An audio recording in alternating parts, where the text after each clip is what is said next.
Ta-da, here we are. So this is Gina from AetherFlows podcast. This is our second time recording this interview. The first one at this point, I can't even remember what happened. But anyway, these are some amazing people I'm about to interview. This is Amber and Jay, and they have a retreat. They live in Maui, and they have a property that they do tons of healing on. And I'm just going to let them introduce themselves because they can do a better job than me. So anyway, Starr Council Magic. Who are you guys? Aloha, everybody. I'm Amber.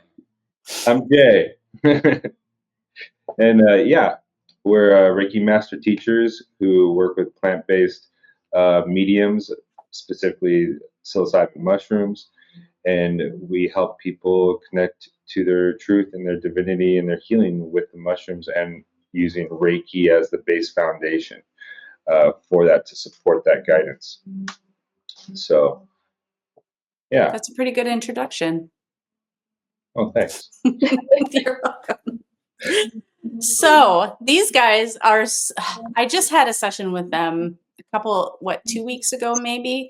And I just wanted to say it was incredible. First of all, we got into a lot of inner child healing, and I definitely feel that it was one of the bigger sessions I've had. And I was able to get so much stuff transmuted and resolved with the plant medicine that I honestly, I really had no idea that this was even a method until I met you guys. And yeah, why don't you tell us a little bit about, maybe, I don't know, do you want to get into like how you guys met and the whole story, or? Oh, yeah. I mean, okay. So we both have emergency medical background, and that's really where we get our experience of working with people and being comfortable in their private space and in times of trauma. And so I met Amber in the hospital. I was an ER nurse, and she was a CAT scan radiology technician. Did I say that right? She says I say it wrong all the time. Technologist. Close enough. And she was working the night shift, and I was working the night shift, and I had to take care of all the bad guys, the sick guys that come in with the cops and on the ambulances. And so I just met her one day and started flirting with her, and we had some really common interests. One being, we're done with religion, like, the Bible stories, but we wanted to get closer with God. And I was already like Reiki level 2 certified and on my own healing path. And I started sharing that with her, and she was very interested in that. And that really brought us together. That was like what was bringing us together, was we both wanted to learn how to work with metaphysics, understand what source and consciousness and, all these things that people were talking about 10 years ago, around 2012ish. So, since I was already a Reiki practitioner, she was wanting to get caught up to the level 2 that I was at. So we went on Sedona for a vacation, and we found some really awesome Reiki master teachers there in Sedona. And we brought her mom with us also, and the three of us got caught up to the same level again. And then probably like a year and a half or so later, we went to North Carolina, Amber and I, and found another Reiki master teacher that took us to Reiki master level, and we got certified in North Carolina. So that started that part of our healing journey. And Reiki is a Japanese healing modality that uses the life force that's all around us, within us. But we understand that this energy, this life force energy, comes from the heaven, from source, whatever that is to you.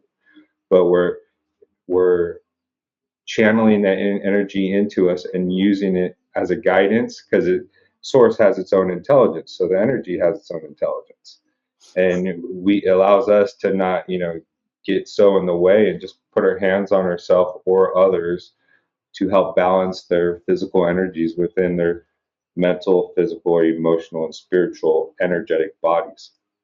So that's what Reiki is, you know, and it takes a little bit of practice and sensitivity to learn how to work with it, but everyone can do it.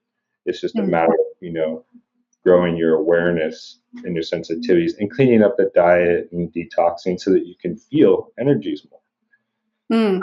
So worked with Reiki for, you know, a couple of years, and then came to Maui thinking that we could open up some Reiki clinics here and get more into it, because Maui is a very spiritual, very into energy healing type place. So we got here and we discovered the mushrooms, and there's a cow fields all over the place, like on cliffs by the ocean. And you know, I started watching videos of Terrence McKenna and learning about ayahuasca, and was really getting the pull from spirit to use Reiki with the mushrooms, but didn't have access to the mushrooms and didn't know how to get them. So I had to research, you know, and then found out one day that after it rains for a week or two with heavy rains, and then the sun comes out, and in a cow field, these psilocybe mushrooms or other mushrooms like that can grow that are hallucinogenic and have psychogenic properties.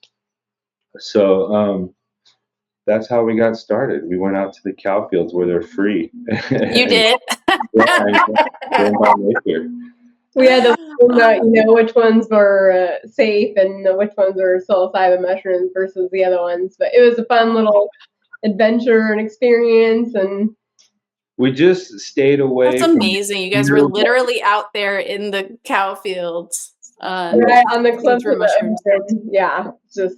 They're the happiest cows too. That was really important. Oh, I'm sure. The land is very sacred too. I won't give the name away, but there was a lot of ancient history on that land, and now it's just this huge cliff cow pasture, and the cows never go to slaughter. They have their babies there, and they just live there, and it's like acres. I don't even know how many acres it is, but it's at least 2 miles long.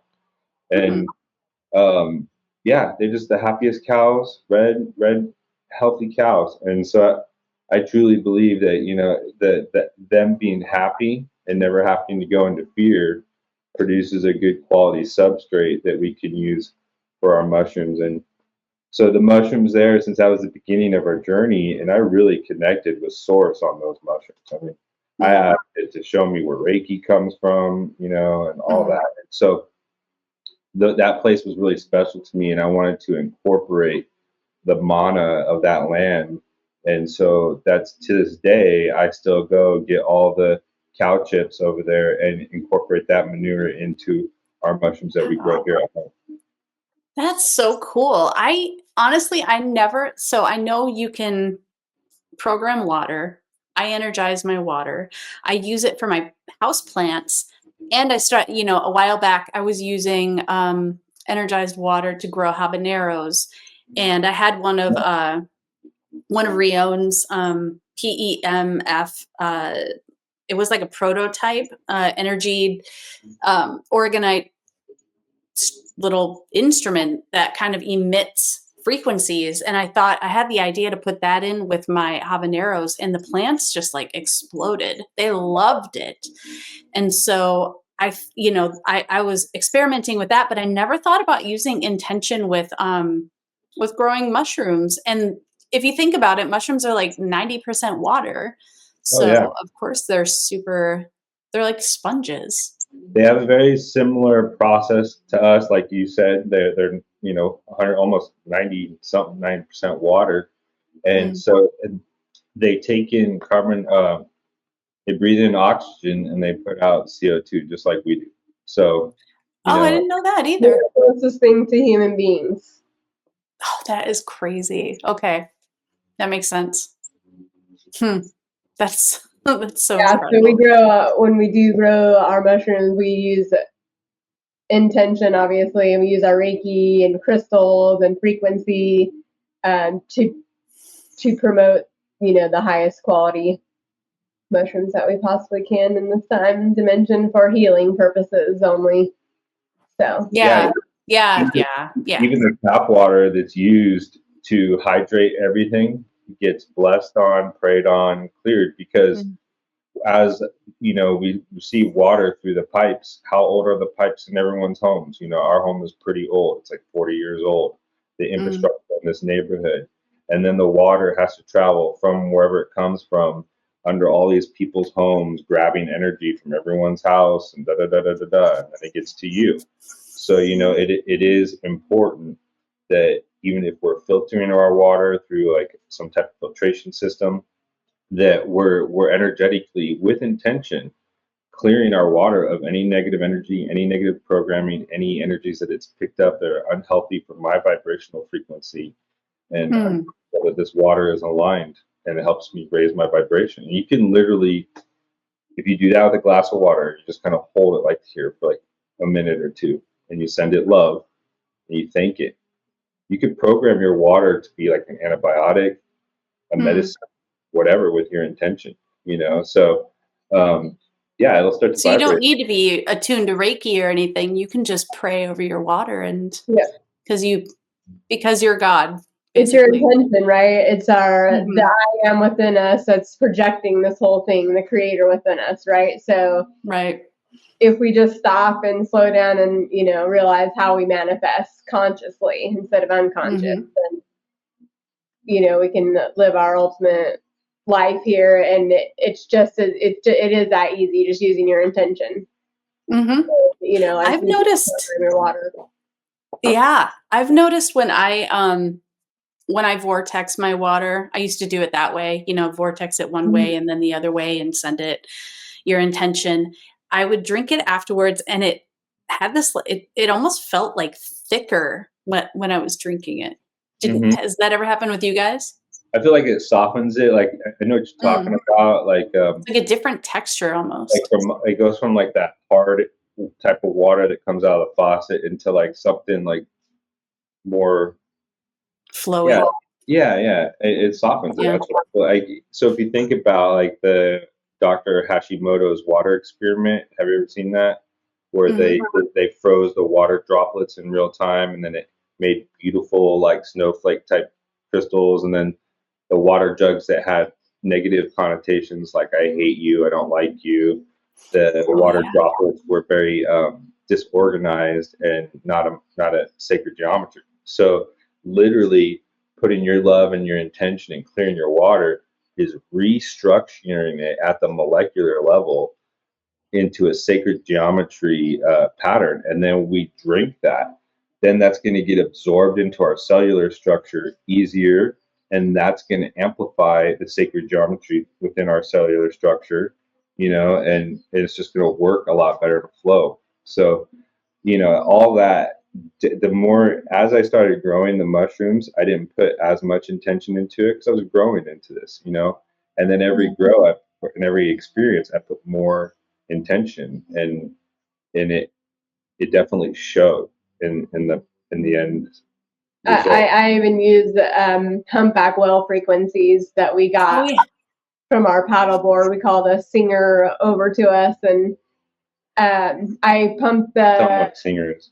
It's a male humpback whale, and only the males sing, and not all of them sing, and they're usually by themselves, and they just kind of like usually hang upside down or just sit there, and they'll just project sounds throughout the whole ocean. And multiple of them will do it, and then it just sounds like an orchestra of whales here. Oh my gosh, that is so cool. I love that. So I take that sound frequency when I'm making all the products, and I just infuse it with that frequency. And I've had people that didn't know that I did that come back and say that their friend had an experience with the chocolates, and they had an experience with whales and the singing of the whales, and they came to them. Oh my gosh, I love that so much. Yeah, and then like with water, you can do a freezing technique where you get a petri dish and you put some water in there, and you can put like a word underneath it, or even just your mind imagine, you know, a shape, a heart or something, or you can do it. You can tell me, I can tell you is think of something. And then I can freeze the water with that intention and put it in the freezer and then bring it back, and it will show what your intention was in the water. What? Really? Oh, wow. I got to try that. I've never heard of that. So you could put a picture of something underneath, like a petri dish with a little bit of water in it, and then you throw it in the freezer, and your intention is to like let the information of the picture come through into the water. And water holds memory for sure. So that's how in principle we are, right? It goes back to showing like us and the mushrooms and how in principle we are, and how our intention is everything, how our thoughts, our emotions are creating and projecting the reality that we're experiencing. That's so bonkers. Well, I knew that I was supposed to work with you guys because I just looked at a picture of the mushrooms and I just got blasted with energy. I'm a feeler anyway, and I look at stuff and I can feel the energy from it. But I looked at a picture of, I think it was maybe it was the Jedis, but it was definitely with the Jack Frost mushrooms that my brain got really cold, and I felt all of my central nervous system, my vagus nerves, like all these cranial nerves just getting cold, and it was so intense that I was just like, I have to work with these people. Like there's something there. There's definitely something there. Well, and then you were having migraines, right, at the time. And so just your intention and looking with the mushrooms, you were able to. Yeah, I was able to just say I connect to the highest vibrational expression of the Jack Frost energy, and I would feel the energy come in and work on my brain, and my migraines decreased. It was really incredible. And at first I was like, is this placebo? Like what is going on here? But I don't even care. I don't care what it was. I know that it worked. And so I started taking the mushroom medicine, and my migraines have been like 90% gone. It's so crazy to me. Like in a good way. What else have you noticed with the medicine? I've noticed that I feel more clarity when I wait. Well, I usually take it before I go to bed. I'll take some with intention, and say a prayer and set the intention, and then go sit in my bed. I have a grounding mat too, so that really helps. And I'll sit in my bed with all the lights off and just start seeing the sacred geometries, and I'll just meditate and feel the energies come in, and then I'll fall asleep, and I'll wake up in the morning just refreshed and clear, and I feel like I finally had a good night's sleep in a long time. For years I took Benadryl and just like all this icky stuff because I couldn't sleep either, and now I don't have to take anything, so I can just meditate and go to sleep and wake up. It's pretty amazing. How much are you taking? Do you take a bar? I think I'm taking almost an entire Starr now. I have before, but it just depends on. Yeah. And as you get more comfortable with it, and you take it on a more frequent basis, your tolerance will go up a little bit. But I've never had to really take more than a Starr to get to that relaxed state. And each Starr is still considered a full microdose. So it's still within the microdose range is what I'm trying to say. So how does it work with the energy body? Like you were saying, it relaxes it. Like how does this work? Well, it opens it up, but it's also keeps you protected and grounded at the same time. So when we take this with the cacao, and the cacao is an MAOI, which is a monoamine oxidase inhibitor, which means that it keeps it from being metabolized out of the body so fast. You take it into the blood-brain barrier a little bit quicker and smoother. because it creates vasodilation with the cacao. So, what was the question again that she asked? I got a little like tongue-tied there. How do the mushrooms relax your energy bodies? Energetically, so it's going to raise your vibrational frequency. So as we raise our frequency, you'll kind of feel it in the body. It's like a vibration. That's how it starts to amplify your energy body. Because when we're tired and our frequency is low, our energy body is like tight and constricted. Yes. Oh my gosh. I've been kind of curating a relationship with my body consciousness lately, and I've noticed how much of the day I spend just like so clamped up, and sometimes it's really hard to kind of talk your body into relaxing and being like, all right, body, it's safe, it's okay, you can relax. And like my feet will kind of have this like numbness to them. Almost, it's almost like I'm energetically getting my circulation cut off. It's a really weird feeling, but it's like really cold and kind of numb, and I have to like kind of talk to my body for a bit and be like, okay, come on, loosen up. You can do it. We can do it. It's safe. And then I'll feel like it's almost like the chi kind of coming back in, or like my muscles relaxing enough to let it come in. So it'll feel kind of more tingling and like a difference in temperature and stuff. And I'm like, okay, good. It's working. But so what it does around all tight like that. Yeah. It washes over you really smoothly, and then you just start to unwind in your nervous system, and your muscles and everything relax. I start to feel my neck just like, oh, that's where I'm holding tension, and then I know, I'll feel like big blobs of energy just like kind of like bubble up and like shoot down my legs. Like, I guess I was holding a big knot of something in there. It's so crazy weird how much we hold on to. Like literally, we're all walking around like. Well, and the mushrooms, what it's doing is it's allowing for new neurogenesis and new connections in the brain. And with that comes higher frequency thoughts, or it's allowing us to let go of our thoughts and get into our heart. And when we do that, our body naturally is going to feel safe, and then it's going to start relaxing. And then what happens is it starts bringing awareness through our thoughts of what we are thinking about, like you're saying, the tension in the body, and then it helps release those stuck energies, blocks, if you want to call it, in the body, but it's just stuck energy, right, from our past experiences. And so it just helps bring the awareness to that, and it also just automatically just helps get out of the thoughts and in the present moment and back to what we really are, as the I am within us. The God fractal. It just helps us get back to that, and with that, it helps release all the things that we're not. Right.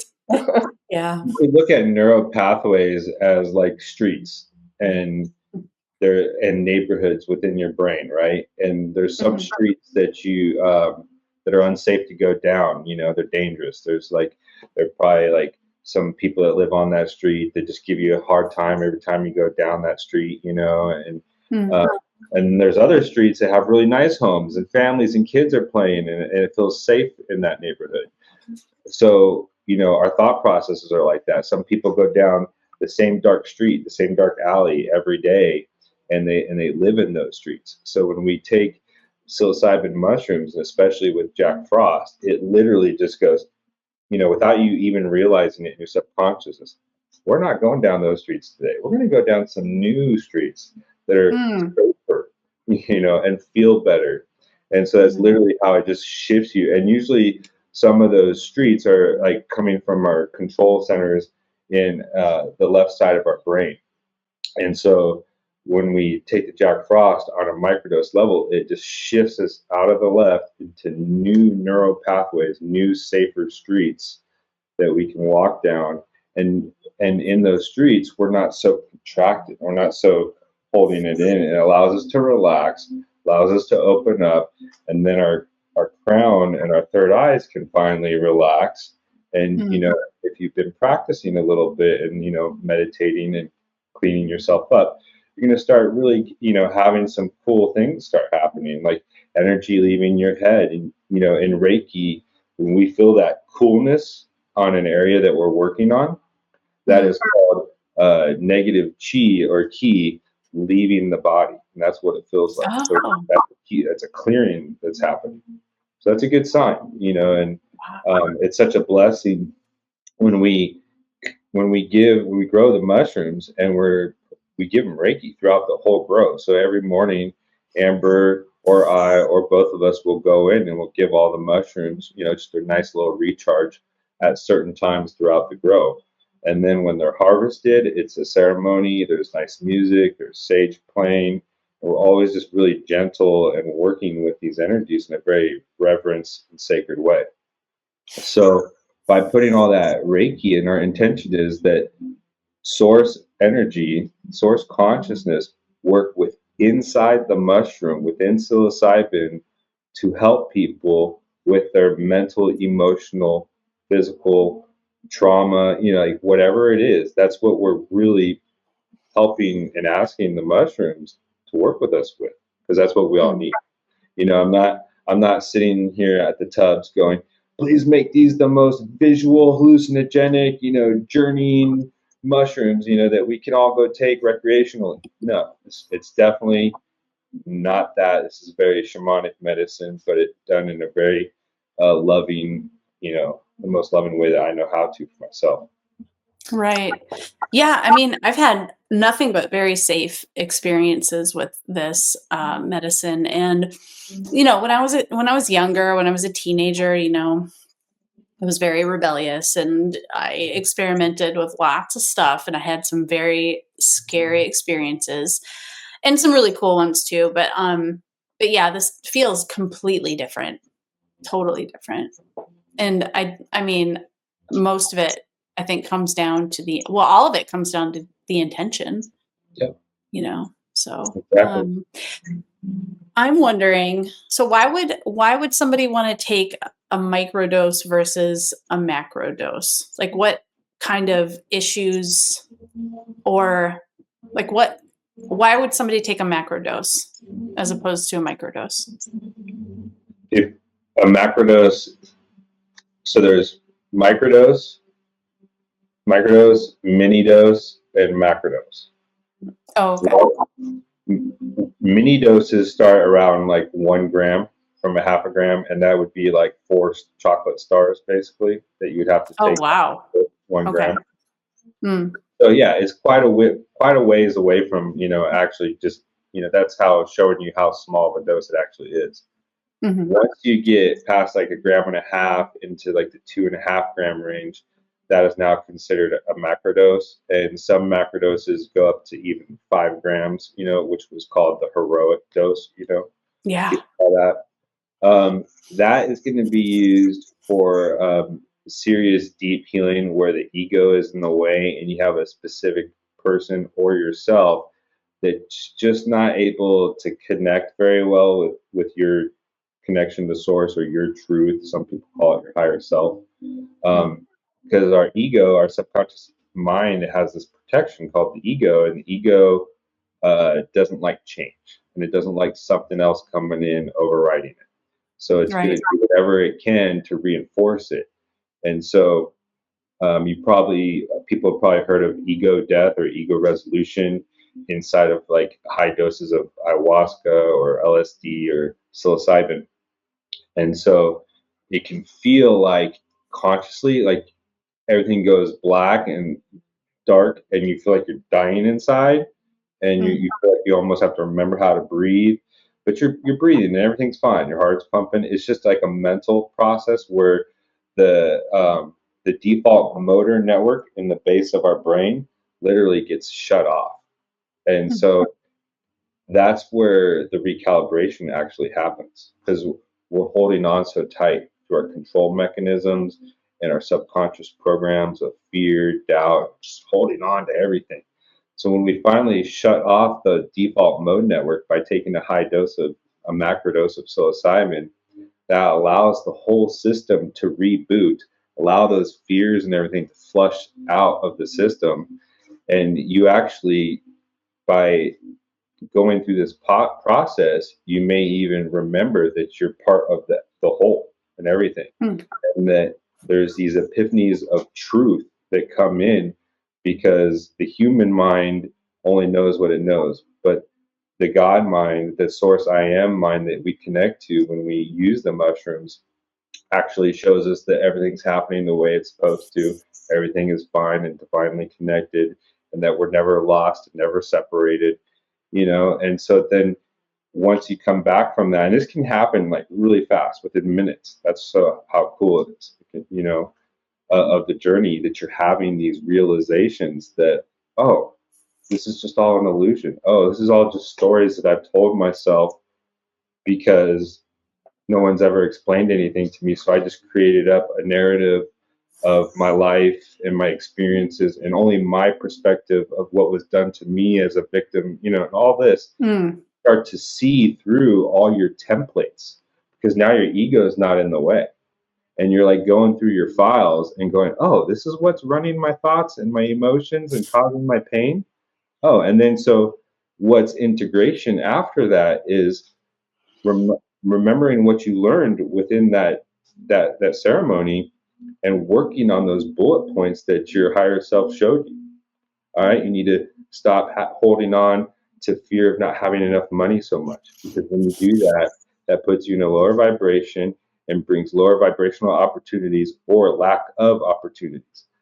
So when you let go of that and you're not so focused on that, that allows new things to come to you, because you're not controlling what's coming to you, right? You're allowing. So yeah, I mean, that's how I learn, and that's how you integrate with a macrodose. It resets and reboots your subconscious from holding on so tight, so that you can be more open to receiving newer and higher concepts. And as far as a microdose goes, that all can still happen, but very subtly if you work with it intensely and consistently for a certain period of time. We recommend people starting microdosing like once every 3 days, just, very small amount. Slow and low is the best way to start and, see how it works with you. But if you do it consistently over at least like a 6-week period, every 3 days, or if you need to adjust the protocol, we can, but you'll really start to subtly notice, you'll start having these realizations, and it's going to, no matter what, it's going to raise your frequency so that you can have those type of experiences. And not everybody's ready for a macro dose, and it's not for everyone, and not everybody needs it. Done with a guide. And it needs, and we don't even work with people really in that way anymore. We mostly just work with microdosing, because it will over time give you the same results, and it's a lot less, traumatic on the body in some senses, because it can be an intense, journey. It's not roses and butterflies and rainbows, when you do these type of heroic doses, and so it's really about your intention, no matter what. What's your intention going into the heroic dose? Is it so that you can connect to all that there is and know that you're part of this, whole thing, and that you will feel connected to the source. That's one thing that does happen with the macrodoses, is that you can get this feeling that you've never had before. You've been searching for it your whole entire life, and it's that connection back to God, right? And we just think we're separated from it, but we're not. But it helps remind you of that, and you feel that again, and then it really just, that's why it works so well with the veterans and stuff. They're really able to let all of those experiences go and know that things just happen it's because just they happen. Part of our experience that we chose, and we choose our experiences in every moment. And so when we can come from a higher perspective of understanding and learn through our experiences, then we can get the lesson and let those traumatic experiences go within our minds and our bodies, right? And it's a process, right? And all of the healing is a process. It's a slow process. We have to be patient with ourselves, but especially when microdosing, be gentle, patient, kind to ourselves, and just really intentfully work with it. And, that's what we're here. We're here to evolve. And that's what this plant intelligence, let's call it, I don't like calling it even medicine, but the intelligence of these plants are here to help us, even on a microdose level, and connect us back to the source within us. And we're conscious creators. We're co-creating this reality together. And it's really about just remembering that we are the creator of everything, and we can choose differently in every moment. And because we had a different experience in the past doesn't make us who and what we are. It's just an experience to learn and grow from. There is no good or bad, right or wrong, evil, bad, whatever. That's all religious programming. And it's all, these things that happen to us that we might think are traumatic, it's really here to wake us up, to remember who and what we are, and realize, oh, this is really just a conscious game that we came to play to evolve. And once we, take that with us moving forward, then it's like life gets a lot easier, and it's not so serious, right? Like we don't take everything so seriously and take everything so personally and let it affect us, and our energy body is so deeply that it, diminishes our willpower, right? Right. I mean, there's even what's that saying, YOLO? It's like, it's all about try to live as extreme or whatever as you can because you only have one life. And it's like, no, that's completely wrong. Not taking stuff so seriously. I feel like that's a big issue that I've dealt with everyone's dealt with it, but I've definitely dealt with taking things way too seriously before. I guess I'll talk about my experience a little bit because it was pretty profound. So I had kind of always had a block or some sort of, challenge when it comes to talking to my inner children, connecting like on a real visceral sort of level. Like I understood it logically, but I never really didn't really connect with them very much. Kind of just I was like, oh, that's a cool set, it's a cool method, whatever, just kind of put it off to the side. And I just noticed that I had all of these different kind of patterns running in my life that I knew kind of stemmed from childhood, but I didn't really know how to transmute, how to kind of get past. And so I worked with you guys, and I just did a microdose, but we did a session together, and I connected with a couple different versions of my inner child, and even myself in the womb.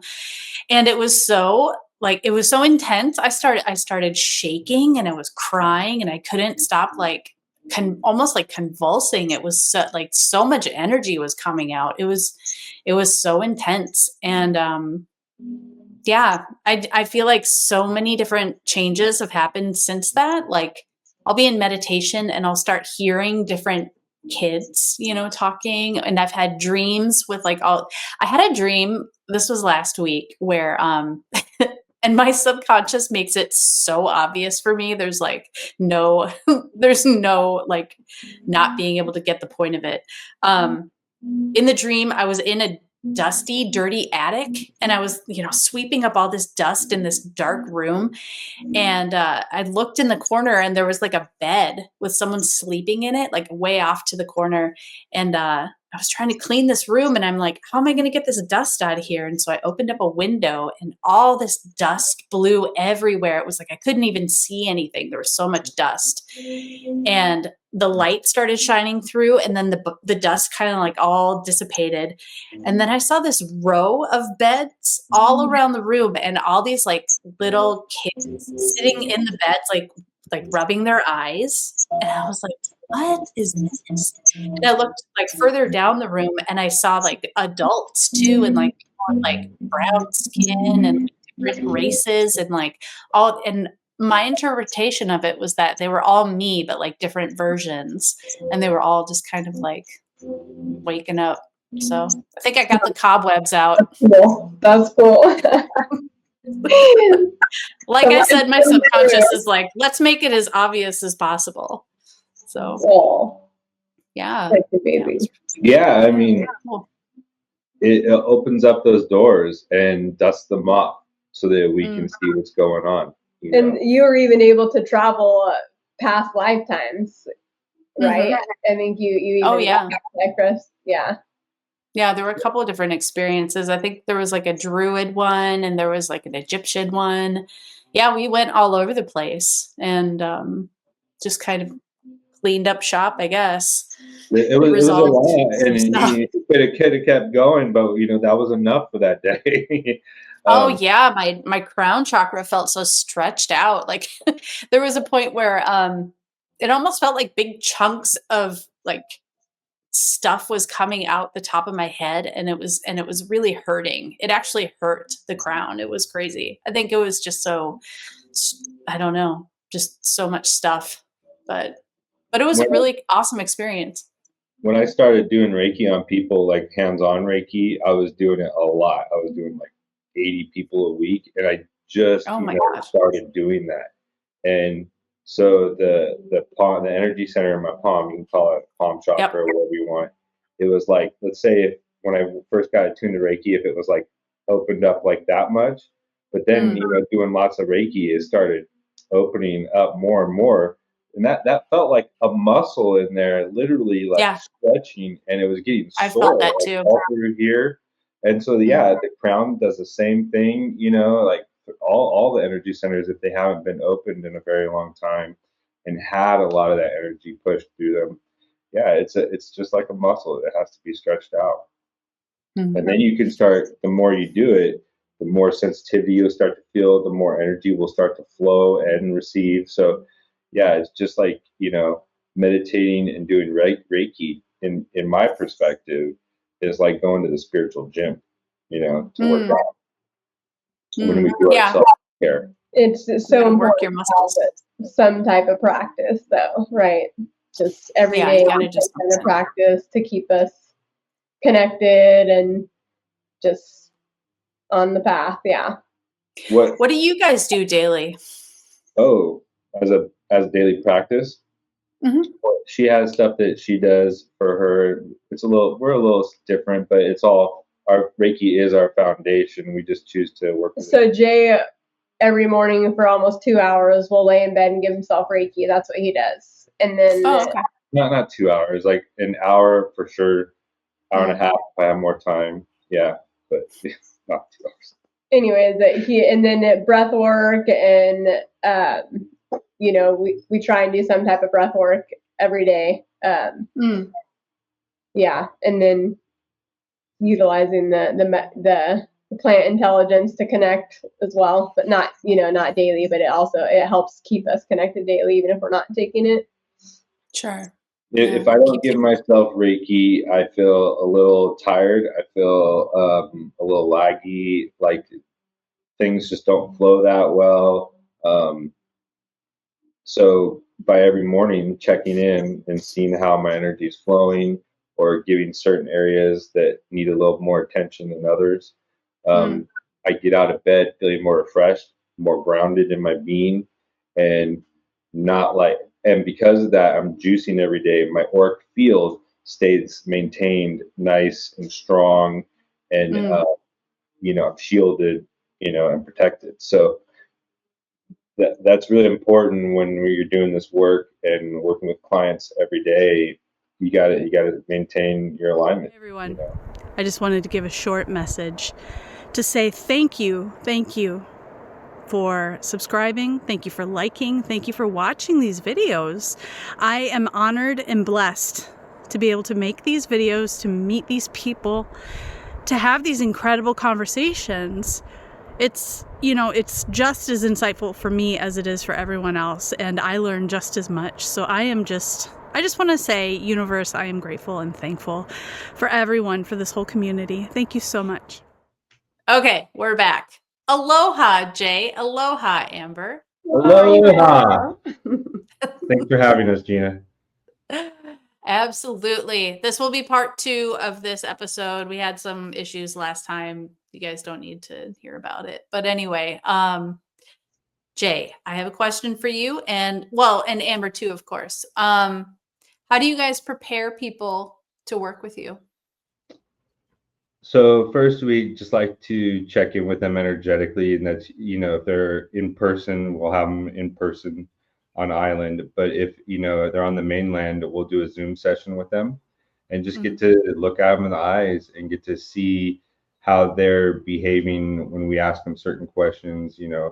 To see what kind of level of stress that they might be in, and then we want to find out if there's anything we can do in that moment to kind of help them shift so that they can start to focus on what we're about to lay out for them. Because there's some steps that involve to prepare your body and your mind and your energy field before you come and work with us. And that's very important to us, so that when you step into a session with us, that you're grounded and you're ready to go and the intentions are clear.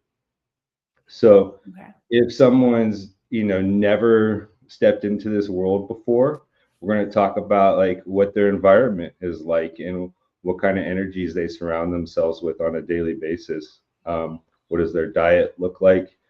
Are they eating fast food and drinking soda all the time? Because we need to like let some of that go if we're going to do a session with Amber.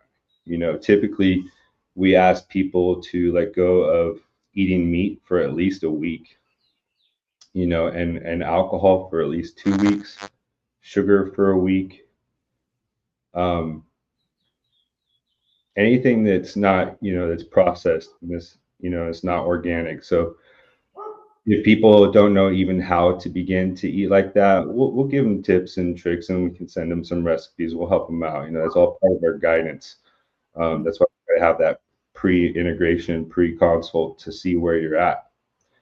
And the reason that we're doing all this is to make sure that your energy is lighter, not so dense, so that when we get to the session, the mushrooms and the Reiki really have a chance to work at their highest level, so that your body can receive those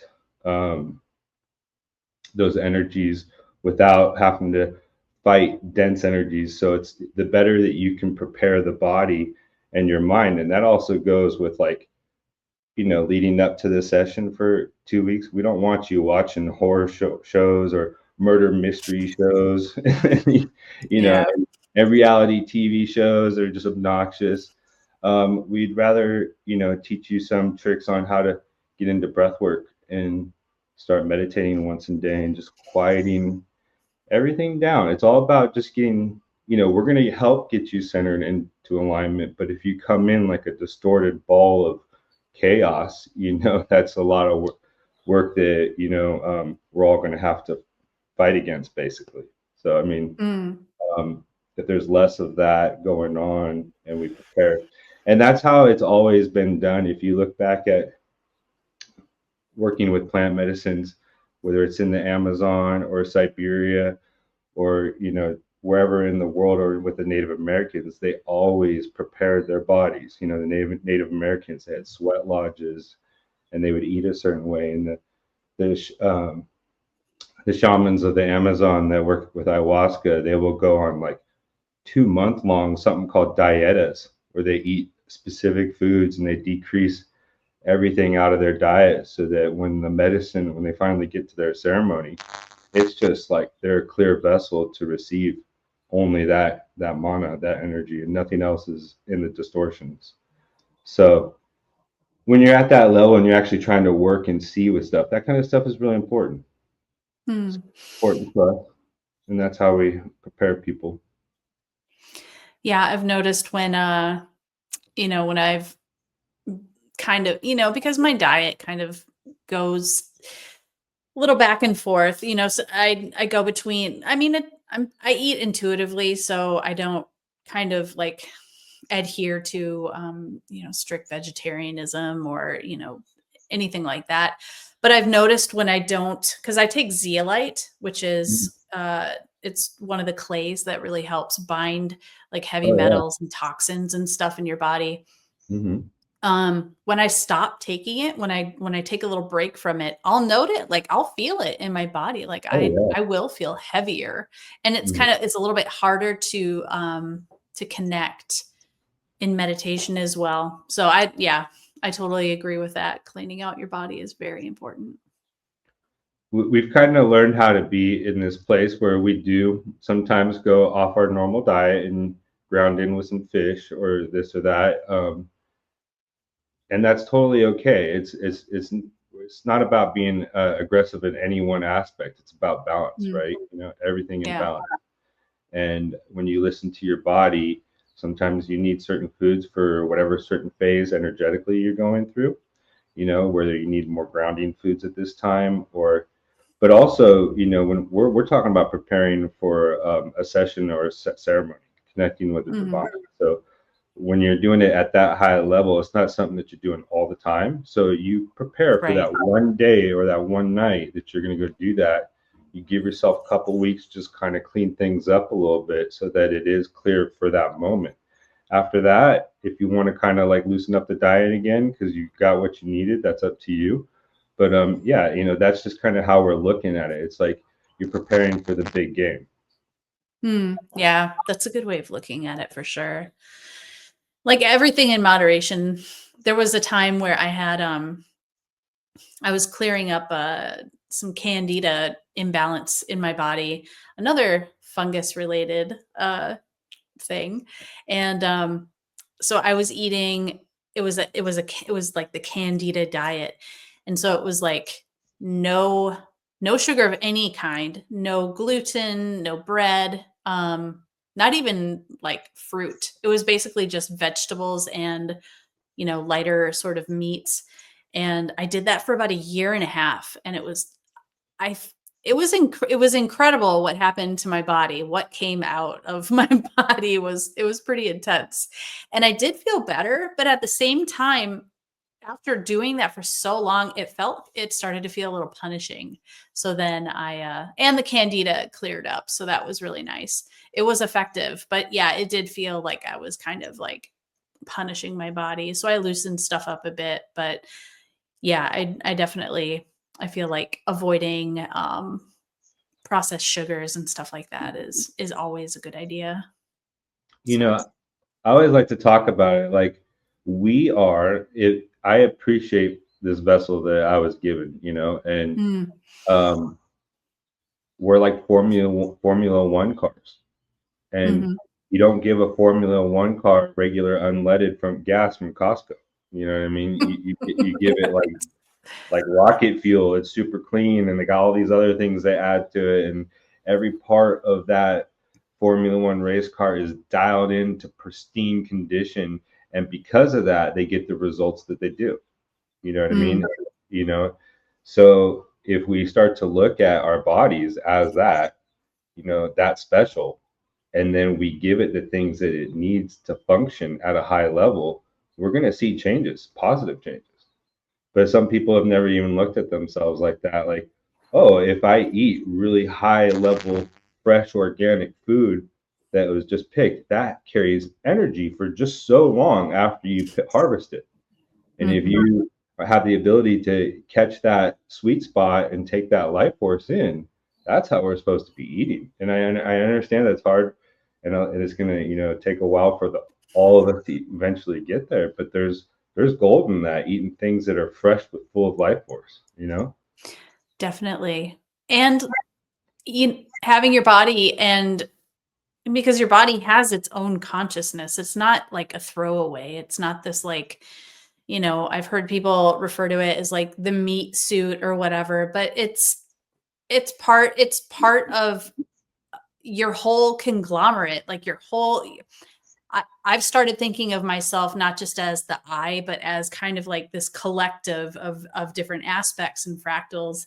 And your body is part of that. And once you come into coherence with your body's consciousness, then like incredible stuff can happen. Yeah. Like you can access your inner children, you can access these different parts of yourself that have felt exiled or rejected, and you can transmute huge amounts of density.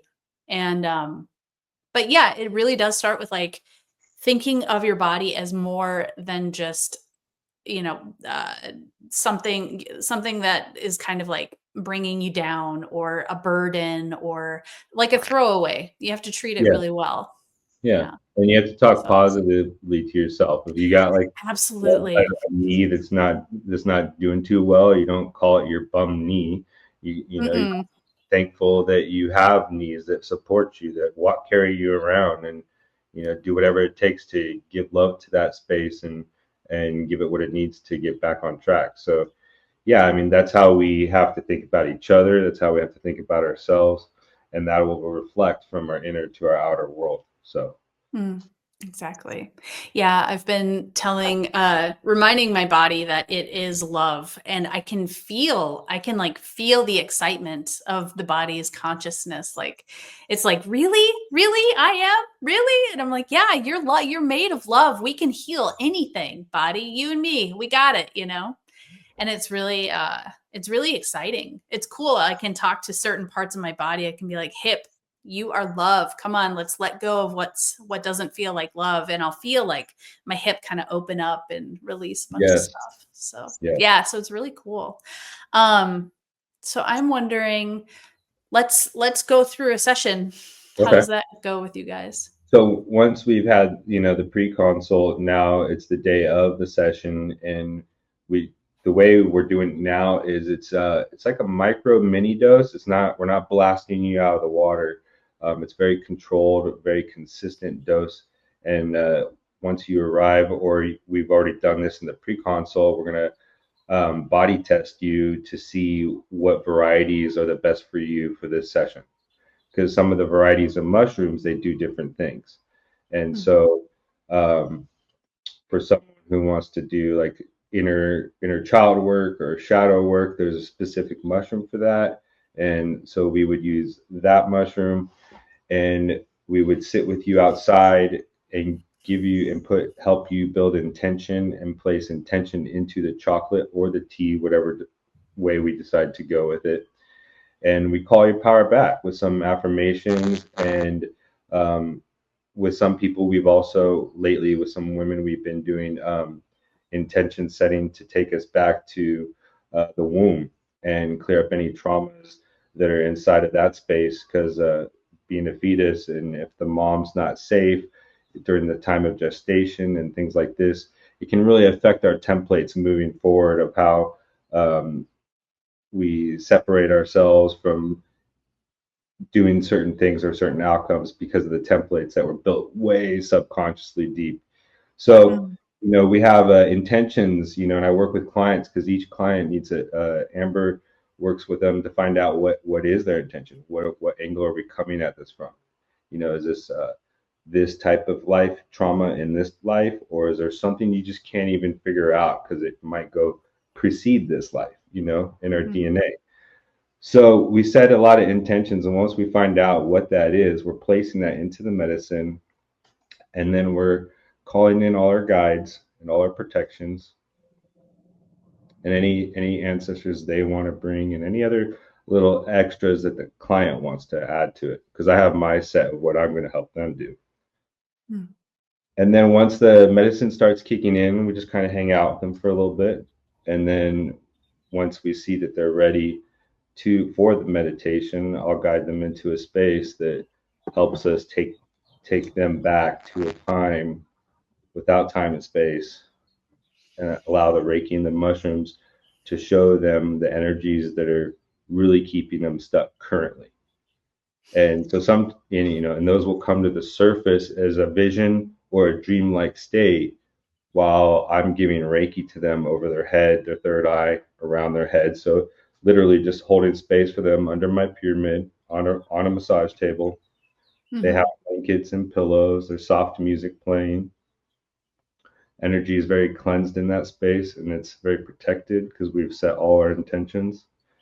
And so once someone's receiving Reiki, they might start to feel, because the mushrooms are going to sensitize them to their body and to the flow of energy. And they'll like either telling me stuff like, this is coming to the surface for me right now. It's not really leaving. and then I help them clear and go through that. Or they're like, all of a sudden, I'm having really extreme pain in my right hip all of a sudden. And so I can go to the hip and ask the hip, what is stored here? What needs to come show so and so what it is that they need to see to clear this stuck energy here. And by me just using some certain intentions and Reiki symbols, and it just works with the medicine. And all of a sudden it's like, oh, that was back when, I was 6 and I fell off my bike and no one was around to help me. And I just was there in pain all by myself. And it was very traumatic, and it's like, I felt a little abandoned or whatever, and so I said, then we'll look at it like, okay, well, tell that little 10-year-old of yourself that you made it through and that you're strong now and you do have support for yourself, and let's give that child love. And so there's a lot of like inner healing that just starts to happen like automatically, and these are just examples. And so when we go deep into the subconscious where all our emotional traumas are stored, the mushrooms remove the ego just enough on a specific low dose, and it allows the Reiki to get in there more clearly and bring to the surface what needs to be let go. And they just work perfectly together, the Reiki and the mushrooms, and assisting this process to happen. So we'll go head to toe, because we store energy all over our body, like in our toes and our ankles. And I start at the head and it'll scan down, and this will go for about 2 hours, and then we'll do the whole 2.5 hours can be, it'll be starting on their back, and then they turn over and then they lay down on their stomachs, and then I work on their backside. So now we got them, what we're doing within this process is we're clearing all the energetic distortions that are stuck in there. And once we clear enough of those, we don't even have to clear all of them. Once we clear enough that the energy system starts circulating again, their own body wants to just start coming back online. That's just what our bodies are meant to do. It's a circulatory machine of energy. And so it's like I'm a plumber. I'm just getting in there. I'm able to feel with my hands the energies where they're stuck. And once we get like the main pipe unclogged, then the flow can come back to life, right? To the rest of the tree, to the rest of the body. And when we do that, that helps get us in alignment with the source energy again. So someone could be shut off in their sacral center, which is down in their sacrum down here, because of past sexual trauma. And now their whole life, they're in fear because that energy just sits, it's never been cleared out of that sacral. And they're really not grounded. It's just affecting the whole energy from rising up to the head, and fueling the heart. So the heart's going to be shut down. The throat, they're not going to talk, they're not going to speak their truth. And the third eye is going to be closed. So they're not going to have any intuition at all, and then their crown is cut off. So the energy comes up from our perineum area and it cycles all the way up to our crown. And that's what turns us on. And when we're not turned on, we're symptomatic to all these, they call them chakras or energy centers, of where they're blocked. And so we're going to have symptoms of that. And if those symptoms are left unchecked for long periods of time, that becomes dis-ease in the body and can manifest in other symptoms and diseases and disease processes. So yeah, once you're cleared and you're reestablished, and the mushrooms are powerful enough that sometimes you even get a taste of your higher self in that space, and you sense your truth and your connection, or you say you never believed in past lives before, but then it took you back to one. And then, that changes your paradigm, and you have to kind of process that and integrate that. So after the 2.5 hours, we'll bring you back down, we'll close you up and close the ceremony off, and you'll still be kind of in the energy, and you'll come sit out with Amber and I, and we'll gently just guide you through whatever questions you have, or help define anything that you learned about yourself on your journey. And then Amber just kind of goes down her her intuitive guidance, and starts to go from there. And I'm kind of like the surgeon and get in there, and then Amber kind of takes over the integration. So that's how we work as a team. And if there's any follow-up integration that the client wants to continue with after they have our session with us, it's usually with Amber. Okay. So how does like aftercare work with you guys? So we recommend that you take it easy, for the next day or two if possible. Don't have any plans the rest of that day so that you can integrate whatever's coming through for you. Definitely, stay off of social media and stay kind of in your own space, so that you can allow the session to and the energy to keep continuing to process through. Hydrate. It's very important to hydrate before and after any session with us. And then we definitely, the sessions do include a follow-up integration session with me.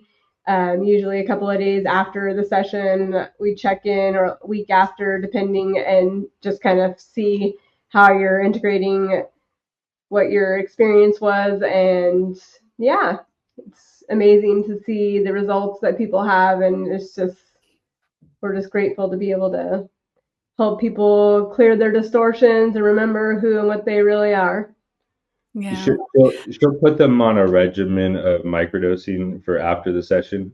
And so that doesn't mean that you have to take it every day, or not even every 2 days. You can take it once a week.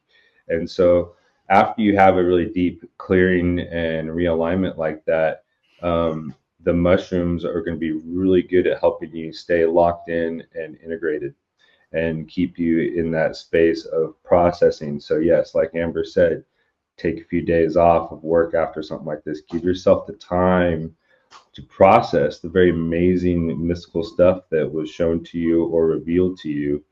Do not run back into the world, and otherwise that stuff doesn't kind of gel. It doesn't really seed in as well, and it can also all this work is about the integration.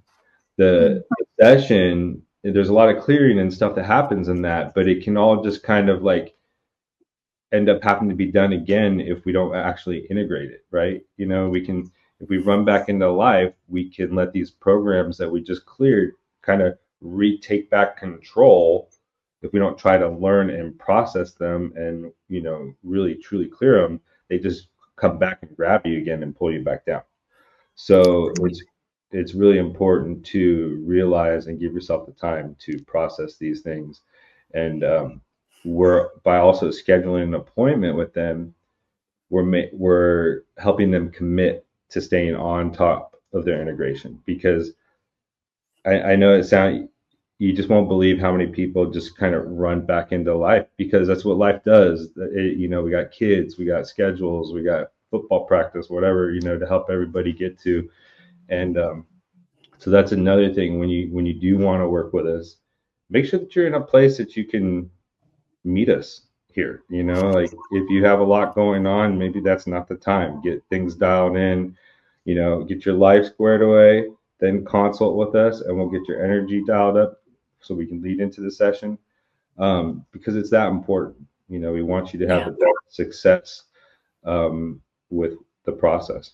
And we also do intuitive coaching to help people get there if they're not ready. Right. And that's what Amber specializes in too. Yeah. Okay.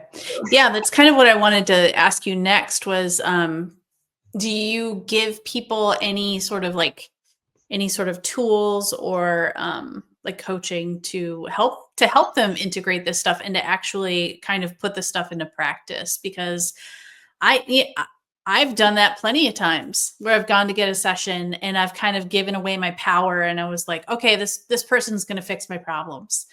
And, cool stuff happens, but then you just jump right back into your old patterns and your old distortions. And you're like, oh, wait, this person didn't fix my problem when it wasn't theirs to fix in the first place. It was your lesson to learn, but you didn't really learn it because you kind of gave all of your power away. So So yeah, so do you guys teach people ways to be able to integrate this stuff, or? Definitely. If you come work with us and then you keep kind of coming back for these really big sessions, and, you know, it's okay if we're doing like a series to like get through something major if that's what someone needs. But say it's been like a year now, you know, and they're coming back for the same thing all the time and they're not moving through it. I'll have a talk with them. I'll let them know, you know, like, you know, you're obviously not doing the work. You know, I'm not here to just take your money. I'm here to like help you. And so Mm. those types of people, and if they, once you let them know, they either come back or they're like, okay, how can I take accountability for myself?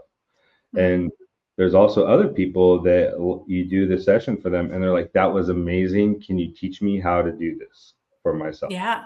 And, you know, that's at the core of everything that we're all about is self-empowerment. I mean, that's so, if you're going to ask me, how does Jay maintain balance in his life? Then I'll tell you how I do it, you know, and it starts with Reiki. I mean, that's what I've been doing, since, for the last 10 years. You know, I just hit my 10-year Reiki mark, and it's been a perfect way for me to, you know, learning Reiki can take one day, and it's just attuning yourself to an energy that you probably didn't know was there, but it's there for you, and it comes from source, and that's all it really is. You know, pranic healing, qigong, it's all life force energy. It's coming from the everything. And so we learn how to work with that to balance our energies. And I give myself Reiki for an hour every day. Amber gives herself Reiki on the consistent basis as well. And there's Reiki meditations, there's Reikiing your food and your water, giving Reiki to your mushrooms, you know, all that, and incorporating that to the session. That's how we maintain balance. So we will teach you that. We can teach all the levels of Reiki. We can certify people, and that gives them the practice. And then we can also teach them how to clean up their diet, and, you know, just all the little things. And Amber has such a long way to go with people and how she can help them, and it's like very full spectrum. So we help them where they're at, and if they want to learn an energy system, we teach it to them, and we teach that energy system how to be incorporated with the microdosing. So now they have a practice, a tool, an inner guidance, and they're reconnected. And then they also have some other like spiritual guidance or medicine guidance that they can get from Amber or I as they go. Wow. That's And there's like cool. books and paperworks and Basically, all that. we're here to help empower people to embody, right? You know, what they're really their on authenticity, and it's really just clearing the distortions. You know, working with the self optimally, and that's what we teach people how to do. And we have, you know, we just can meet people where they're at and give them the tools that they need so that they can embody what they need to embody to move past whatever they're dealing with. But yeah, healing is just clearing the distortions, you know, taking away instead of adding. Yeah, taking away instead of adding, and just remembering who and what we truly are, the I am within us, the God fractal within us, the creator being within us. You know, everyone's just remembering that. We're all remembering it together. So here we go. Right. Let's go. Yeah, just remembering that we are already whole. There's nothing to fix, really. Exactly. It's all about just realizing what you can let go of. Yep.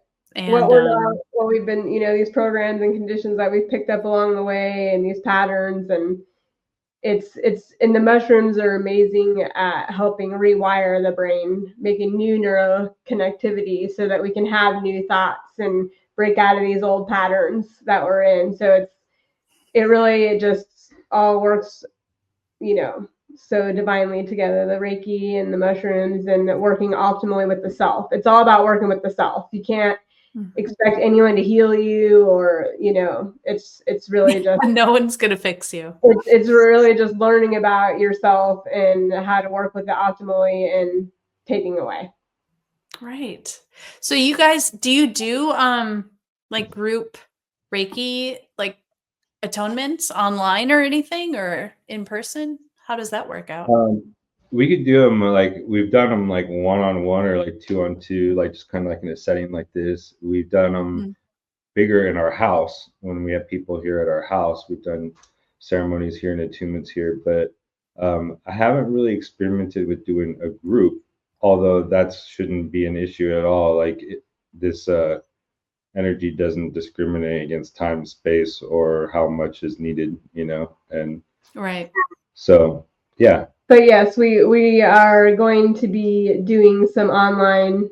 We're going to be offering monthly subscription to the sacraments and to our ceremony space, and we'll do like a monthly Zoom where we can all get together and yeah, we'll all get together and just share our experiences and what we're integrating, and we can just help coach the group, and everyone can learn from each other. And so yes, we're going to be doing that really soon here, and we have a lot coming actually.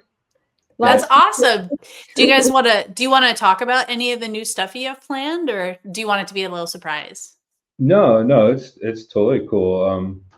We just became a 508c1a nonprofit faith-based organization. Starr Council Legacy is the name of the organization, and we are considered a church, and we are protected by the Freedom of Religious Rights Act, which allows us to use our sacrament from nature, whether it's mushrooms or cannabis or any of the plant medicines that we want to work with. That help us connect to our divinity.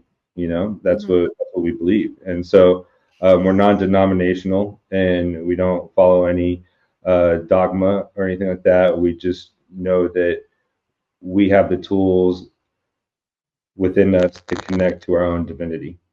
And so that starts with Reiki and the mushrooms, and we're very happy to help show people how to work with these tools and these allies. None of it runs my life. They're all just very tools and allies that support us within this illusion. And that's what we're very stoked to see where that goes, because we're not here to try to make a living off this. We want to be on mission, and we're grateful to be supported to help the Aina and all the Hawaiian Islands, because this is a very special place out here, and we're anchoring the light out here, and the native local Hawaiians need the support to carry their mana on. Otherwise, they're going to get washed out by the people that want to buy everything up. You know what I mean? Yeah. And our mission is to support them energetically, mentally, emotionally, and spiritually, so that they can be strong and cleared distortions within themselves and help get themselves in alignment to have the mana, the energy, and the strength to carry on and take care of their lands, because right now they're struggling. And so that's where we're going to show our support, and that's our mission at Starr Council Legacy.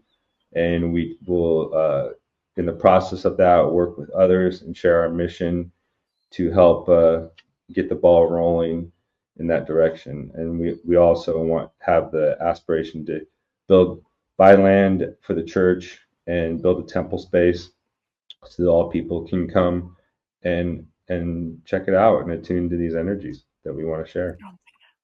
Wow, big plans. That's so exciting. I love that. We'll have a little educational academy, and we'll offer all kinds of different educational embodiment tools to raise your frequency. Basically, it's all about increasing the consciousness of humanity and the planet, and just really helping just one little tiny piece of this magic divine holy fire sacrament that we have can change your life.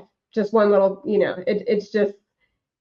it's amazing to see what can happen and how it can change your life, because so many of us have been so, stuck in our traumas and childhood, programming, that it seems kind of like you're just stuck in that. And so when you use these medicines with intention, it can really give you a new way to perceive life and be grateful for this experience, because in actuality, being here on earth is a gift, and these bodies are gifts, and we're here to create and to enjoy and be in joy, and remember that and awaken out of the sleepy, dream that we've all been, the dream within the dream. So yeah, it's just, our main mission is to help those who already remember, who and what they are, and to carry that through this dream and light it up in the, Yeah, that is so beautiful. You guys, I'm so excited for you. I think it's Thank going to be really, really cool. And you can have Rio build like the largest pyramid of brother organite ever. is all involved in this. Yeah, we've had. Oh, many. he is? I figured. Yeah. Yeah, That's so cool. I told him what I was gonna do, and then he had to totally be like, "No, this is what we're gonna do." You know what I mean? Because Oh my, yeah. he just knows more about like compression and crystals and all that than I do. So that's fine. We're a team. Team life. Always does it. He's like, oh no, actually, we're doing it like this. I was Yeah. like, okay, sure. If that's how you want to do it, that's cool. No, but But yeah, he knows what he's talking about for sure. He's like, we'll find the property, bro, and we'll get like people who know how to like do LiDAR and find out where the real electromagnetic grids are of the property. And then it's all, we'll drill, hundreds of feet down, and we'll put copper poles into the ground of that, where that grid is, and bring that up into the foundation of the temple. And I'm just like, what they just figured out in the pyramids, Yeah, so I'm just like, do that. Okay. Wow, that's funny. Well, I'm glad you let him in on the project. I mean, the more the merrier, of course. And he can make an organite church. Yeah. Yeah. He made like a 30-foot high temple made entirely of resin and crystals. That would be amazing.